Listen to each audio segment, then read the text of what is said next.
امریکی صدر Donald Trump نے کہا ہے کہ ایران کے ساتھ کوئی ڈیل نہیں ہوگی، تہران کو ہر صورت غیر مشروط طور پر ہتھیار ڈالنا ہوں گے۔ صدر ڈونلڈ ٹرمپ نے اپنے سوشل میڈیا ٹروتھ پر جاری کردہ بیان میں لکھا کہ سرنڈر اور ایک عظیم اور قابل قبول رہنما کے انتخاب کے بعد امریکہ اپنے اتحادیوں کے ساتھ مل کر ایران کو تباہی کے دہانے سے واپس لائے گا۔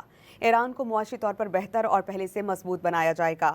امریکی صدر ڈونلڈ ٹرمپ نے کہا ہے کہ ایران کے ساتھ ہرگز کسی قسم کی کوئی ڈیل نہیں ہوگی، تہران کو ہر صورت غیر مشروط طور پر اپنے ہتھیار ڈالنا ہوں گے۔